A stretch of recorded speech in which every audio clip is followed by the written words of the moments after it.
ودوائها وعافية الأبدان وشفائها ونور الأبصار وضيائها وقوة الأرواح وغذائها وعلى آله وأصحابه وأحبائه وخدامه وشهداء محبته وأولياء أمته وابنه الكريم سيدي شيخ عبد القادر غوث الأعظم الجیلانی أجمعين أما بعد فأعوذ بالله من الشيطان الرجيم بسم الله الرحمن الرحيم فبأي آلاء ربكما تكذبان آمنت بالله صدق الله العظيم وبلغنا رسوله النبي الأمين الكريم ونحن على ذلك لمن الشاهدين والشاكرين والحمد لله رب العالمين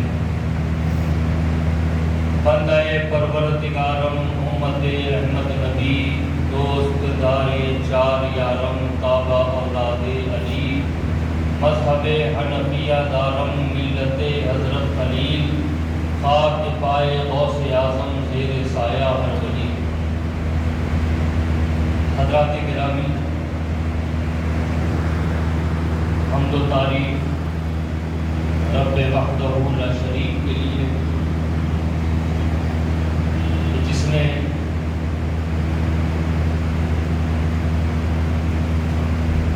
ہم کو بے شمار بے حساب لا تعداد نعمتوں سے سرفراز فرمایا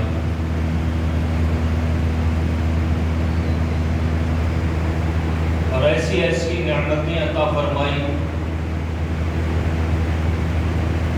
جسے جھٹلایا نہیں جا سکتا۔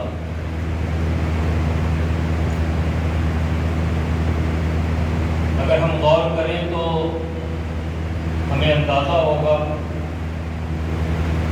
کہ ہم اللہ تعالیٰ کی عطا کردہ نعمتوں کے درمیان گرے ہوئے، ہمارے اطراف و اکناف اللہ تعالیٰ کی بے شمار نعمتیں موجود ہیں، اور یہ فقیر اکثر کہتا ہے کہ انسان اپنے آپ پر غور کر لے تو اسے اس بات کا اندازہ ہوگا کہ وہ اللہ تعالیٰ کی بڑی بڑی نعمتوں کا مجموعہ ہے، اور ایسی نعمتیں کہ جنہیں جھٹلایا نہیں جا سکتا، اور ایسی نعمتیں کہ اگر ان میں سے کچھ کم ہو جائے تو انسان عیب والا قرار پائے۔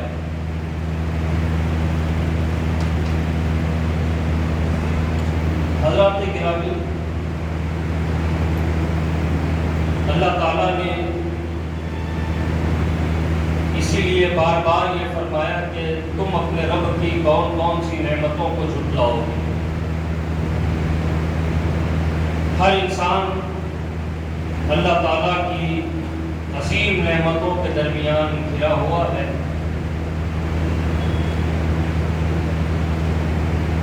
اور جو قدر والے ہیں وہ نعمتوں کی قدر کو جانتے ہیں، پہچانتے ہیں اور ان نعمتوں کی قدر کرتے ہیں۔ حضرات گرامی، اللہ تعالیٰ کی عطا کردہ نعمتوں میں سے ایک عظیم نعمت جسے ہم نے آج بڑا سستا بنا دیا، سب سے زیادہ جس نعمت کو ہم نے اپنی زندگیوں میں غیر اہم بنا دیا، جس کی ہمیں کچھ پرواہ نہیں ہے، وہ نعمت ہے وقت۔ حضور پاک صلی اللہ علیہ وآلہ وسلم کا ارشاد مبارک ہے کہ چند چیزیں ہیں، اس سے پہلے چند چیزوں کو غنیمت سمجھو۔ بیماری سے پہلے صحت کو غنیمت سمجھو، یعنی میرے آقا صلی اللہ علیہ وآلہ وسلم جامع الکلم بات بڑی مختصر سی ہوتی ہے، لیکن اس کی گہرائی سمندر سے بھی زیادہ۔ بیماری سے پہلے صحت کو غنیمت جانو،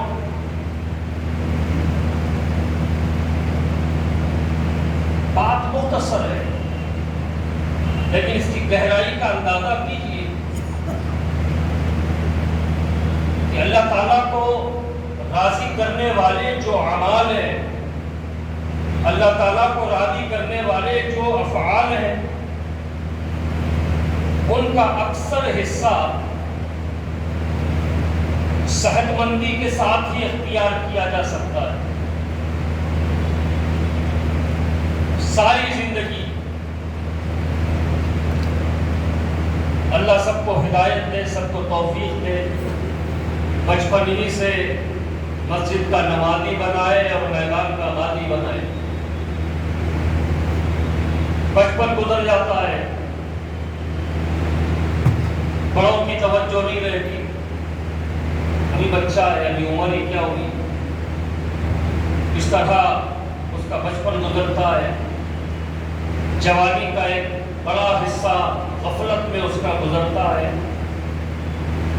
اور جب اسے اس بات کا خیال آتا ہے کہ اللہ تعالیٰ نے مجھے پیدا کیوں کیا، وَمَا خَلَقْتُ الْجِنَّ وَالْإِنسَ إِلَّا لِيَعْبُدُونَ، اور ہم نے انسانوں اور جنوں کو اپنی عبادت کے لیے پیدا کیا۔ جب بندے کو اس بات کا خیال ہوتا ہے کہ اللہ تعالیٰ نے تو میری پیدائش کا مقصد اپنی عبادت قرار دیا، لہذا میں اب عبادت کی طرف پلٹ آؤں، تو عزیزان گرامی، انسانی بدن میں وہ چستی نہیں رہتی، وہ پھرتی نہیں رہتی، ایک قسم کی کمزوری اس کے اعصاب پر حاوی ہوتی چلی جاتی۔ اور بعض وقت ہوتا یہ ہے کہ بندے کو عبادت کا خیال آنے تک وہ زمین کا نہیں رہتا بلکہ کرسی کا ہو جاتا ہے، اور جب کرسی کا ہو جاتا ہے تو سجدہ جیسی عظیم نعمت کے کیف سے وہ محروم ہو جاتا ہے۔ میرے آقا صلی اللہ علیہ وسلم فرماتے ہیں، بیماری سے پہلے صحت کو غنیمت جانو، بڑھاپے سے پہلے جوانی کو غنیمت جانو۔ پھر میرے آقا صلی اللہ علیہ وآلہ وسلم فرماتے ہیں، موت سے پہلے زندگی کو غنیمت جانو۔ موت آئی، سارے رشتے ناطے ختم، سارے معاملات ختم، سارے اعمال ختم، اب بندہ چاہے بھی تو کچھ کر نہیں سکتا، اس کے جسم میں جان باقی نہیں ہے، اس پر موت طاری ہو چکی ہے۔ تو میرے آقا فرماتے ہیں، زندگی کو غنیمت جانو، یعنی تم اپنی آخرت کے لیے کچھ کرنا چاہتے ہو تو پھر ایک وقت معینہ کا انتظار مت کرو، یہ سمجھ لو کہ اللہ نے تمہیں زندگی دی ہے تو اس زندگی کو اللہ کی راہ میں خرچ کیا جائے، اللہ کو راضی کرنے والے اعمال اس زندگی میں کیے جائیں۔ میرے آقا فرماتے ہیں، موت سے پہلے زندگی کو غنیمت جانو،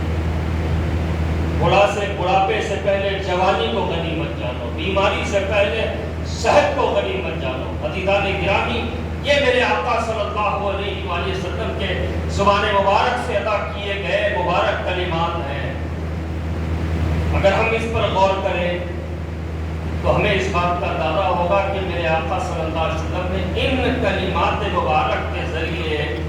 وقت کی اہمیت کا اپنی امت کو احساس دلایا کہ تم کو جو وقت مل رہا ہے اس کو غنیمت جانو۔ پھر ایک اور ارشاد مبارک میرے آقا صلی اللہ علیہ وآلہ وسلم کا ہے۔ میرے آقا فرماتے ہیں کہ ہر دن جب طلوع ہوتا ہے تو وہ آواز دیتا ہے، کیا آواز دیتا ہے؟ آقا فرماتے ہیں، اے ابن آدم، اے آدم کے بیٹے، سن، میں تجھ میں نیا آیا ہوں اور میں تیرے ہر عمل کا گواہ رہوں گا۔ اگر تو چاہتا ہے کہ میں تجھ میں آیا ہوں اور تو فائدہ اٹھا لے تو اچھے اعمال کو اختیار کر، اور سن، میں چلا جاؤں گا تو پھر تجھے کبھی ملنے نہیں آؤں گا، میں چلا جاؤں گا تو پھر تو مجھے کبھی مل نہیں سکے گا، کفِ افسوس بنتا رہے گا، ہائے وہ عظیم دن چلا گیا، وہ دن میں کچھ نہیں کر سکا، وہ دن میں کچھ نہیں کر سکا۔ مولا کائنات سیدنا علی المرتضی کرم اللہ وجہہ کا ارشاد مبارک ہے، فرماتے ہیں تمہاری زندگی کے جو ایام ہیں، تمہاری زندگی کے جو دن گزر رہے ہیں، یہ در حقیقت یہ تمہارے اعمال نامے کے صفحات ہیں، ان صفحات کو نیکیوں سے بھر دو تاکہ تمہارا ذخیرہ آخرت تیار ہو جائے۔ یعنی مولا کائنات کا اس ارشاد مبارک، یہ ارشاد مبارک غور کریں،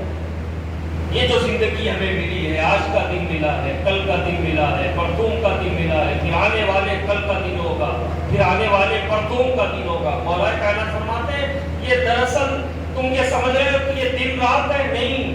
بلکہ یہ تمہارے اعمال نامے کے صفحات ہیں جسے تم پلٹتے جا رہے ہو، پلٹتے جا رہے ہو، پلٹتے جا رہے ہو۔ اگر تم یہ چاہتے ہو کہ تمہیں اس سے کچھ فائدہ ہو تو یہ جو صفحات تم ایسے ہی پلٹتے جا رہے ہو اس کو نیکیوں سے بھر دو، اچھے اعمال سے بھر دو، اچھے افعال سے بھر دو، تاکہ یہ صفحات خالی پلٹے نہ جائیں بلکہ تمہاری نیکیوں سے بھرے بھرے یہ صفحات پلٹے جائیں اور اللہ تعالیٰ تم سے راضی ہو جائے اور تمہیں ہر دن کی فیوض و برکات سے اللہ تعالیٰ مالا مال فرما دے۔ حضرات گرامی، اور بھی بہت سے صوفیاء کرام ہیں، اولیاء کرام ہیں جنہوں نے وقت کی اہمیت کو بتایا۔ میں کر رہا تھا کہ آج بہت سے نعمتوں کی ناقدری ہم کرتے ہیں اور ایک ناقدری اس انداز میں کرتے ہیں، ہمیں اس بات کا خیال ہی نہیں دیتا کہ آج جو ناقدری کر رہے ہیں پتہ نہیں آنے والے دنوں میں اس کا وبال ہماری زندگیوں میں کیسا ہوگا، آخرت میں اس کا عذاب کیسا ہوگا۔ آنکھ اللہ تعالیٰ کی بڑی نعمت ہے، لیکن ہم آنکھ کا استعمال کہاں کر رہے ہیں؟ غیر محرموں کے چہروں کی طرف اور یانیت کی طرف ہماری نگاہیں اٹھتی ہیں۔ ہم اس بات کا خیال بھی نہیں کرتے کہ کل ہماری جو نگاہیں بھٹک رہی ہیں اس کا جواب اللہ تعالیٰ کی بارگاہ میں ہمیں دینا ہے۔ زبان اللہ تعالیٰ کی نعمت ہے لیکن ہم اس کی کتنی ناقدری کرتے ہیں۔ اچھی باتیں ہماری زبان سے بہت کم نکلتی ہیں، اللہ کے ذکر میں ہماری زبان بہت کم مشغول ہوتی ہے، لیکن ہماری زبان کا استعمال ہم کہاں کرتے ہیں؟ کسی کی غیبت کرتے ہوئے، کبھی جھوٹ بولتے ہوئے، کبھی کسی پر بہتان لگاتے ہوئے، کبھی کسی کی تذلیل کرتے ہوئے، توہین کرتے ہوئے ہماری زبانیں استعمال ہوتی ہیں۔ کان اللہ تعالیٰ کی بڑی نعمت ہے لیکن اس کا استعمال کہاں ہو رہا ہے؟ دن میں کتنے وقت، کتنے مرتبہ، کتنے لمحے ہمارے کانوں میں اللہ رسول کا ذکر جا رہا ہے؟ نہیں، فحش گانوں سے ہمارے کان بھرے ہوئے، غیر ضروری بکواس سے ہمارے کان بھرے ہوئے۔ یہ نعمتوں کی ناقدری ہے۔ اور اسی طرح وقت جو اللہ تعالیٰ کی بہت بڑی نعمت ہے اس کی بھی ہم ناقدری کرتے ہیں، اور ناقدری کا معیار یہ ہے کہ ہمارا وقت غیر ضروری مجالس میں گزر جاتا ہے، ہمارا وقت غیر ضروری باتوں میں گزر جاتا ہے، ہمارا وقت غیر ضروری کاموں میں گزر جاتا ہے۔ ہمیں اس بات کا احساس ہی نہیں رہتا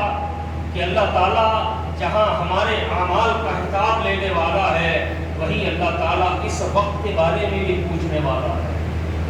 کہ میں نے تمہیں زندگی دی تھی،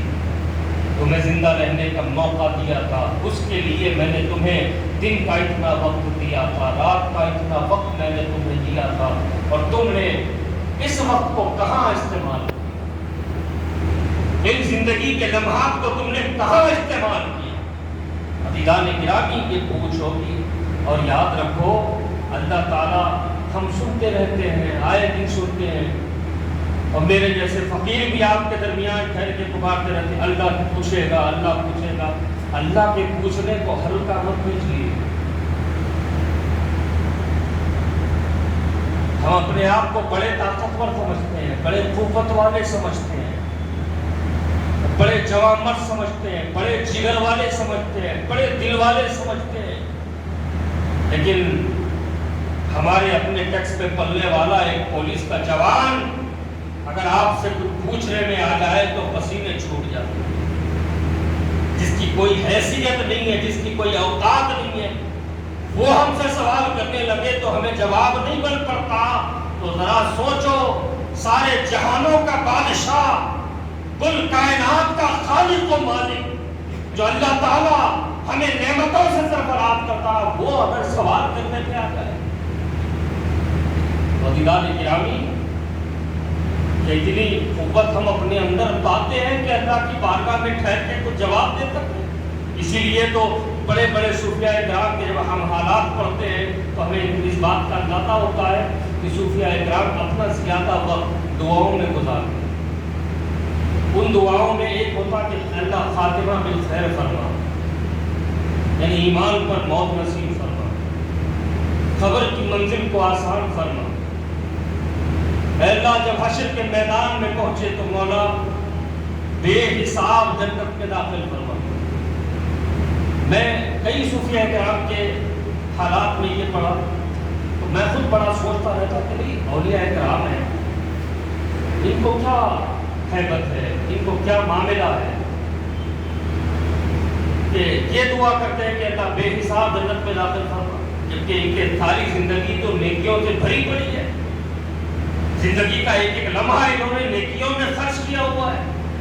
پھر یہ کیوں کہتے ہیں کہ اللہ بے حساب جنت میں داخل فرما؟ عزیزان گرامی، ایک بزرگ کے حالات میں مجھے اس کا جواب مل گیا، وہ بھی یہی دعا فرماتے تھے کہ اللہ بے حساب جنت میں داخل فرما۔ مریدین نے پوچھا حضرت یہ کیوں آپ اللہ سے دعا کرتے ہیں کہ اللہ بے حساب جنت میں داخل فرما؟ بزرگ فرماتے ہیں بیٹا سن، اللہ تعالیٰ کی جسے معرفت نصیب ہو جاتی ہے نا، وہ اس بات سے واقف ہوتا ہے کہ اللہ سوال کرے تو بندے میں جواب دینے کی کوئی ہمت نہیں ہوگی، اس لیے میں یہ دعا کرتا ہوں کہ اللہ بے حساب جنت میں داخل فرما۔ تو عزیزان گرامی، اللہ تعالیٰ جتنی نعمتیں ہمیں عطا کر رہا ہے، ہم ان نعمتوں کی ناقدری میں اپنے آپ کو مصروف رکھتے ہیں، لیکن یاد رکھو اللہ تعالیٰ جو عطا کر رہا ہے، اللہ تعالیٰ جو عطا کرے گا، اللہ تعالیٰ نے جو عطا کیا ہے، ان سب کے بارے میں میدان حشر میں ہم سے سوال کرے گا۔ میں نے تم کو یہ نعمت دی تھی، تم نے اس نعمت کا استعمال کیسے کیا؟ میں نے تم کو یہ نعمت عطا فرمائی کہ تم نے اس کا کیا کیا؟ وقت بھی انہی نعمتوں میں سے ایک ہے جس کے بارے میں اللہ تعالیٰ پوچھے گا کہ میں نے تم کو اتنا وقت دیا تھا، تم نے اس کا کیا کیا؟ تم نے اس کا خرچ کہاں کہاں کیا؟ تو ہمارے پاس کیا جواب ہوگا؟ اتنا وقت ہم نے فلاں کی غیبت میں گزارا ہے، اتنا وقت ہم نے ان سے جھوٹ بولتے ہوئے گزارا ہے، اتنا وقت ہم نے ان پر بہتان ڈالتے ہوئے گزارا ہے، اور اتنا وقت ہم نے سوتے ہوئے گزارا ہے، اتنا وقت ہم نے کھوتے ہوئے گزارا ہے، اتنا وقت ہم نے غیر عورتوں کو دیکھنے میں گزارا ہے، اتنا وقت ہم نے اتنا ایسا کھانے میں گزارا ہے۔ یہ جواب ہمارا ہوگا۔ عزیزان گرامی، میرے آقا فرماتے ہیں موت سے پہلے زندگی کو غنیمت جانو۔ موت آ جائے تو پھر اب کوئی کریکشن کا کوئی موقع ہمیں ملنے والا نہیں ہے، نہیں ایسا نہیں، ایسا کر دیں گے، ایسا کر دیں گے، ایسا کر دیں گے۔ وہاں چیٹنگ بھی چلنے والی نہیں ہے، وہ امتحان کا وہاں کوئی چیٹنگ کا کوئی تصور بھی نہیں ہے۔ اللہ تعالیٰ ہوگا، اس کا غضب ہوگا، اس کا قہر ہوگا، اس کے سوال ہوں گے، اور بندہ اس کی بارگاہ میں کھڑا لڑتا برہمدام ہوگا، کب کبھی تاری ہوگی، زبان سوکھی ہوئی ہے، حلق سوکھا ہوا ہے، جواب کیا دیں؟ عزیزان گرامی، زندگی کو موت سے پہلے غنیمت جانو، اور یاد رکھو اس نقطے کو بڑے بڑے صوفیاء کرام نے سمجھ لیا۔ حضرت خواجہ جنید بغدادی سید الطائفہ آپ کا لقب ہے رضی اللہ تعالیٰ، طائفہ اولیاء کرام کی ایک بہت بڑی جماعت، اس کی سیادت آپ کو دی گئی، سید الطائفہ آپ کا لقب ہوا، اور یہ سرکار پیران پیر غوث العالم رضی اللہ تعالیٰ عنہ کے بھی دادا پیر ہیں، حضرت جنید بغدادی رضی اللہ تعالیٰ۔ بڑے مشہور واقعات ہیں، بہت سی کرامات ہیں۔ آپ جب آپ کے وصال کا وقت آیا تو آپ قرآن کی تلاوت کر رہے ہیں، مریدین ہیں، بڑی حیرت ہوئی، افراد خاندان ہیں، ان سب کو بڑی حیرت ہوئی کہ جب کسی بندے کا آخری وقت آتا ہے تو اپنا وقت اپنے گھر والوں کے ساتھ گزارنا چاہتا ہے، اپنے گھر والوں کے ساتھ کچھ باتیں کرنا چاہتا ہے، لیکن یہ تو ساری دنیا سے اپنے آپ کو توڑ چکے ہیں، کاٹ چکے ہیں اور قرآن کی آیات کی تلاوت کر رہے ہیں۔ اور کیا حضور ایسے وقت میں بھی آپ قرآن کی تلاوت فرما رہے ہیں؟ حضرت جنید بغدادی رضی اللہ تعالیٰ نے فرمایا، سنو، میں جانتا ہوں میرا نامہ اعمال لپیٹا جا رہا ہے، میں نے جو اعمال کیے ہیں، جو اعمال جس نامے میں لکھے ہوئے ہیں اس کو لپیٹا جا رہا ہے، اور میں یہ چاہتا ہوں کہ جب میرا نامہ اعمال لپیٹا جا رہا ہے تو میں قرآن کی تلاوت کرتا ہوں، تاکہ آخری کی بھی جو نیکیاں ہیں وہ بھی میرے نامہ اعمال میں جمع ہو جائے۔ عزیزان گرامی، یہ بزرگوں کا صوفیہ کرام کا طریقہ رہا کہ اپنی زندگی کے ایک ایک لمحے کو خالی جانے نہیں دیتے۔ اس بات کا انہیں خیال رہتا کہ اس لمحے کے بارے میں اللہ تعالیٰ مجھ سے پوچھے گا تو میں کیا جواب دوں گا۔ عزیزان گرامی، آپ دیکھیں صوفیہ کرام ہیں، بڑے بڑے مفسرین ہیں، محدثین ہیں، مصنفین ہیں، اپنی زندگی کو ضائع جانے نہیں دیا، اپنی زندگی میں جو ان کو وقت ملا اس کو ایسے ہی جانے نہیں دیا، بلکہ اس کا بھرپور استعمال کیا۔ حضرت امام محمد رضی اللہ تعالیٰ نے 1000 کتابیں لکھی۔ 1000 کتابیں لکھ دینا آج کے دور میں جہاں ٹیکنالوجی نے بہت ترقی کر لی ہے، لیکن آج کے دور میں بھی یہ آسان کام نہیں ہے۔ اس دور میں 1000 کتابیں آپ نے لکھی امام محمد، اور حضرت ابو الوفا باقلانی رضی اللہ تعالیٰ عنہ ایک امام گزرے، انہوں نے 40 جلدوں میں ایک کتاب لکھی اور اس میں 4000 فنون کو آپ نے جمع فرما دیا۔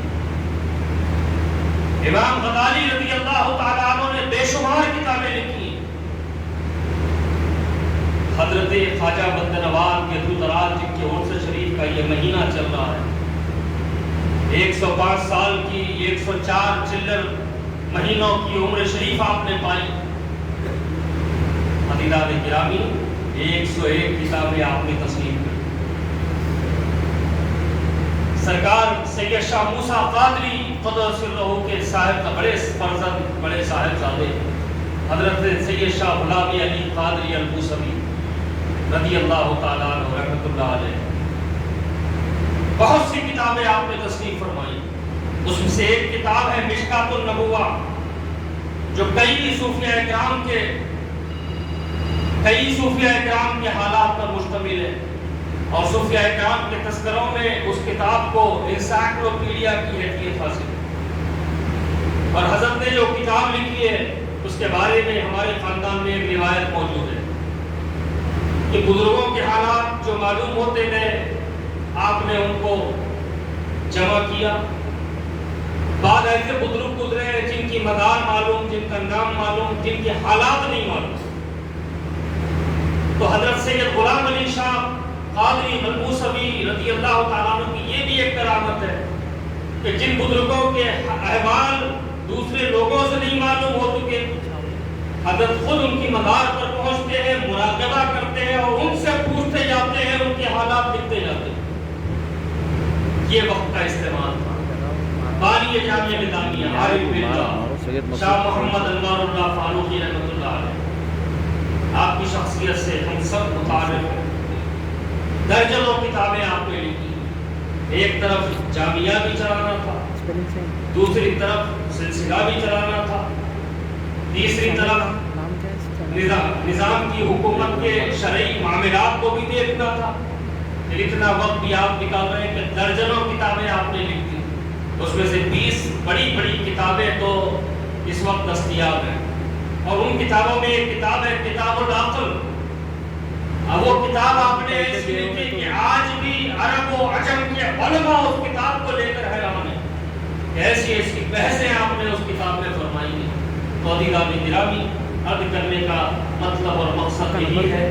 وقت کی قدر کرو۔ آج وقت گزر گیا، پھر یہ وقت ہمارے ہاتھ آنے والا نہیں، سوائے افسوس کے ہمیں کچھ ملنے والا نہیں. ہاں اگر یہ وقت ہم ہوٹلوں کے بجائے، شادی خانوں کے بجائے، نجی محفلوں کے بجائے اتنا ہی وقت اگر ہم مسجد میں دے دیا،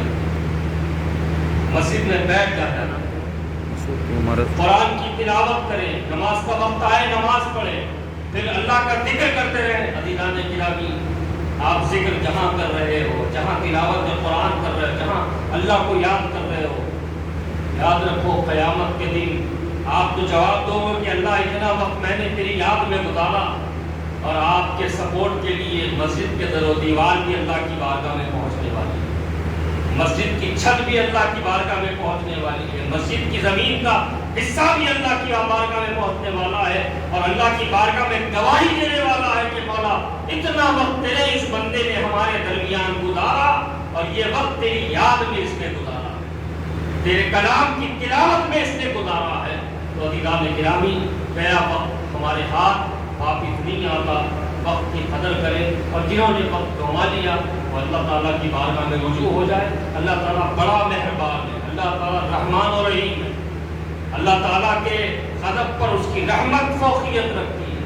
آج بھی سچے دل سے کوئی توبہ کرے، اللہ تعالیٰ اس کی توبہ قبول فرمائے. اب عزیزان گرامی، ہمارا وقت تو گزر گیا، لیکن ہماری نسلوں کا وقت گزرنے والا ہے،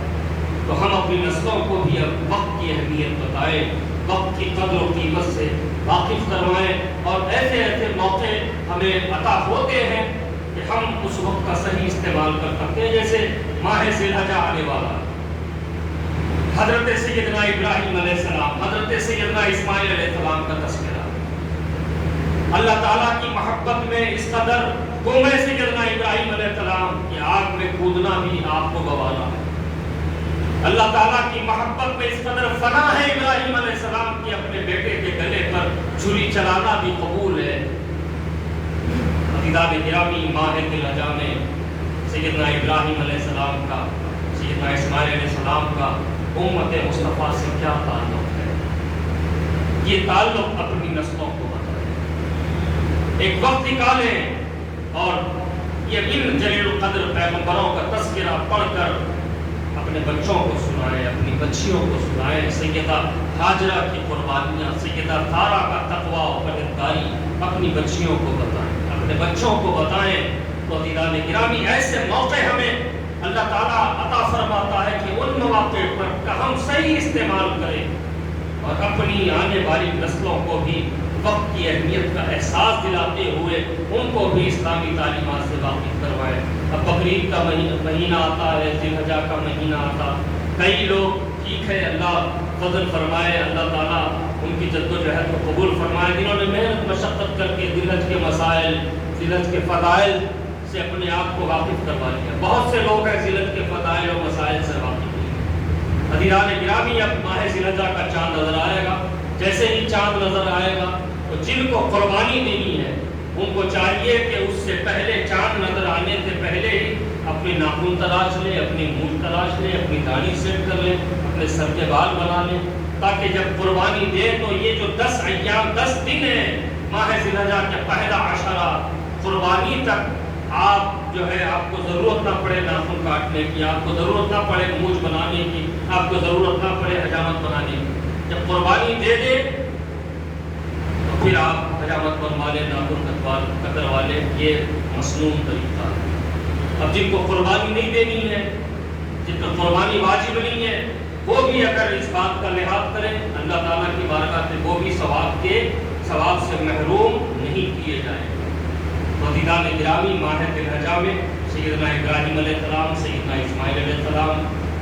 کے واقعات سے خود بھی واقف رہیں، اپنے گھروں کو بھی واقف کروائیں.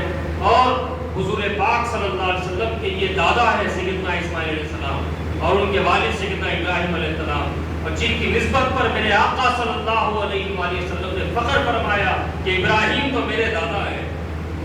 عزیزان گرامی، اس نسبت سے اپنی نسلوں کو واقف کروائیں، وقت کی قدر کو سمجھیں، وقت کی قدر و قیمت جانیں. عزیزان گرامی، ایک شیڈول بنا کر زندگی گزاریں کہ ہمیں اتنے وقت سے اتنے وقت یہ کرنا ہے، اتنے وقت سے اتنے وقت یہ کرنا ہے، اتنے وقت ہمیں نماز پڑھنا ہے. دیکھیے اللہ تعالیٰ بھی وقت کا بندوں پر لازم قرار دیتے ہوئے کس طرح وقت کا اہتمام بتا رہا ہے۔ فجر کی نماز فجر کے وقت نہیں ادا ہو، وقت چلا گیا پھر وہ فجر نہیں بلکہ ادا نہیں بلکہ قضا ہو جائے۔ ظہر کی نماز ظہر کے وقت میں ادا ہوگی، عصر کی نماز عصر کے وقت میں ادا ہوگی۔ ایسا نہیں کہ عصر کی نماز ہم مغرب کے بعد اطمینان سے پڑھ لیں، نہیں، وقت کے اندر پڑھنا ہے۔ عشاء کی نماز عشاء کے وقت میں ادا کی جائے۔ تو حضرات گرامی، اللہ تعالیٰ نے خود یہ اہتمام فرمایا ہے، تو ہمیں اس اہتمام کو سمجھنا چاہیے اور ایک اچھے انداز میں، سوچے سمجھے انداز میں ہم کو اپنی زندگی گزارنی ہے، تاکہ ہماری نسلوں میں بھی وقت کی قدر و قیمت منتقل ہو سکے۔ اللہ تعالیٰ کی اس بڑی نعمت کی قدر کیجیے، اللہ تعالیٰ آپ پر ہم پر فضل فرمائے، نبی پاک صلی اللہ علیہ وآلہ وسلم کے صدقے طفیل نیک اعمال کی توفیق عطا فرمائے، اور اپنی زندگی کا اکثر حصہ اللہ رسول کو راضی کرنے میں